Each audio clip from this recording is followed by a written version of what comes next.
You're standing at the edge of a clearing. It's 50,000 BC. Behind you, your tribe. In front of you, a freshly killed wildebeest, still warm. And maybe 30 meters to your left, a lion, just watching. Tail flicking slowly, doing that thing lions do, where they make you feel like the prey, even when you're the one holding the spear. Here's the question nobody in your tribe was asking out loud. Why don't we just eat the lion? It's right there. It's meat. You have weapons. You have 12 of your best people standing behind you, and yet across every culture, every continent, every archaeological site we've ever dug up, the answer was a near universal no. Ancient humans almost never ate apex predators. Not lions, not wolves, not bears, not the animals that were, in many cases, more abundant than anything else on the landscape. Most people assume it was fear, or spiritual taboo, or that predators simply tasted bad. The actual answer involves something far more interesting. It involves basic energy mathematics, biological toxins your ancestors couldn't name, but absolutely paid the price for anyway. And a survival logic so layered and precise, it kept our species alive long enough to eventually invent the concept of a steakhouse. So let's actually get into it. In 1942, an ecologist named Raymond Lindemann published a paper that would eventually explain, with brutal mathematical clarity, why your ancestor didn't eat the lion. He called it trophic dynamics.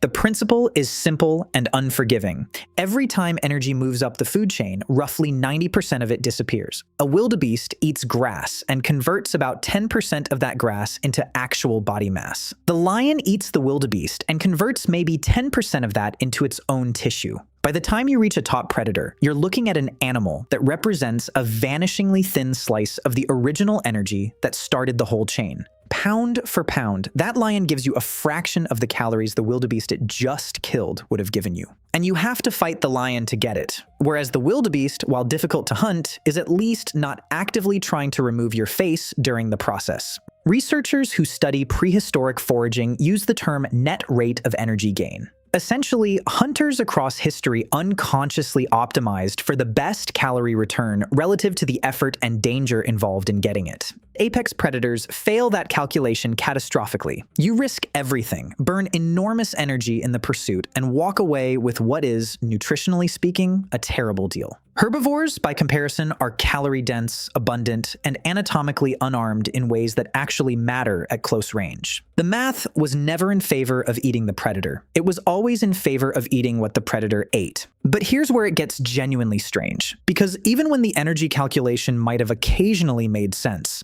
predator meat carried a hidden biological cost that ancient humans had no scientific vocabulary for, but absolutely felt the consequences of. Apex predators bioaccumulate.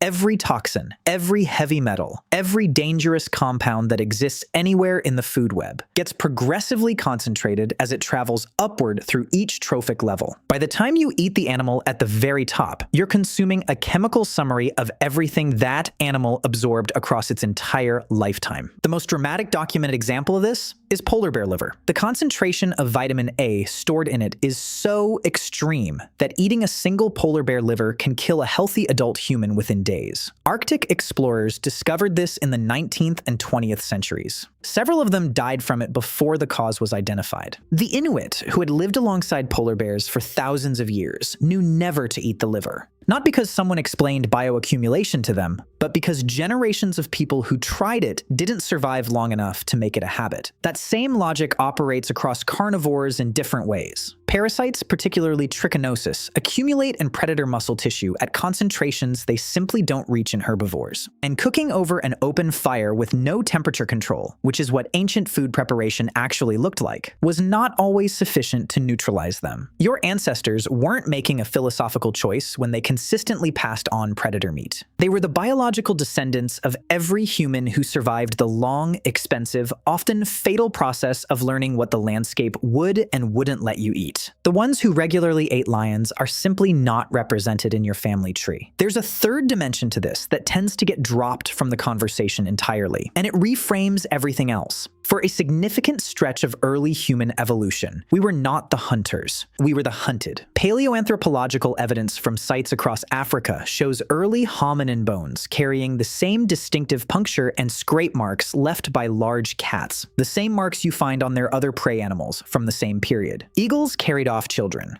Crocodiles took adults at water crossings. The early relationship between humans and large predators was not hunter versus competitor. For a very long time, it was predator versus meal. That history doesn't just fade. It writes itself into behavioral strategy across generations. Groups that treated apex predators as routine food targets were choosing to repeatedly close the distance on the most dangerous animals on the landscape. And groups that maintained calculated avoidance, that built their survival strategies around reading predator behavior from a distance, survived at significantly higher rates. Pat Shipman at Penn State has argued that early humans eventually shifted this dynamic not by overpowering predators, but by learning to co-opt them. The early relationship with proto-dogs, she argues in her book The Invaders, was partly a strategic calculation. A hunting partner has an entirely different value proposition than a meal. Once a predator becomes an asset, eating it becomes a catastrophic own goal. That cognitive shift from threat to tool is one of the most consequential behavioral transitions in all of human prehistory. And it fundamentally changed how our ancestors thought about the animals that could kill them. Now here's what makes the whole picture honest. Ancient humans did eat predators, occasionally, situationally, and for reasons that prove the rule rather than break it. Archaeological exceptions exist, evidence of deliberate big cat processing at certain sites, bare bones with clear butchery marks. During periods of severe resource scarcity, when prey animals had moved on or been exhausted, the energy calculation simply changed. When starvation is the actual alternative, even a dangerous and costly hunt starts making sense. There's also the ritual dimension. Claude Lévi-Strauss, analyzing indigenous cultures across more than 150 different societies that had no contact with each other, documented something striking. The most feared predators consistently became the most symbolically loaded. Bears, wolves, eagles, jaguars appearing as clan totems on opposite sides of the world. In certain traditions, consuming the predator was never a dietary act. It was a ritual absorption. You were not feeding yourself. You were taking something that couldn't be transferred any other way. Eating a predator out of starvation and eating a predator as a sacred ceremony are not the same behavior dressed differently. One is hunger, the other is meaning.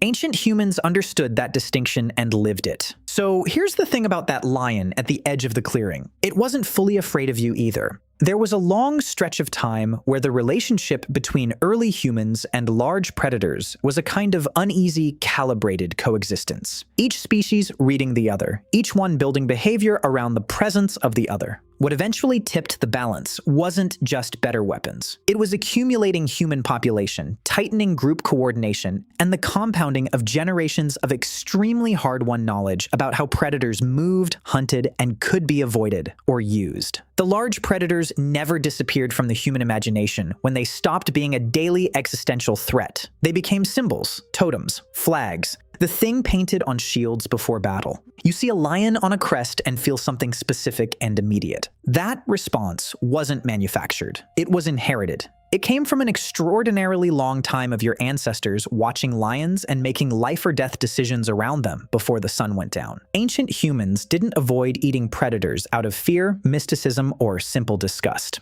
They avoided it because the math was wrong, the meat was dangerous, and the animal was worth more alive than dead. More useful as a reference point, more instructive as a competitor, more valuable as an eventual ally than as a single meal. The lion at the edge of the clearing wasn't food. It was information. And your ancestors, standing there with their spears and their 12 companions and their generations of accumulated hard knowledge, were precise enough to know the difference. So next time you see a lion on a flag or a shield or the badge of a football club, you're looking at the echo of a decision made a very long time ago. Not to eat it, to respect it, to learn from it, and ultimately to outlive it.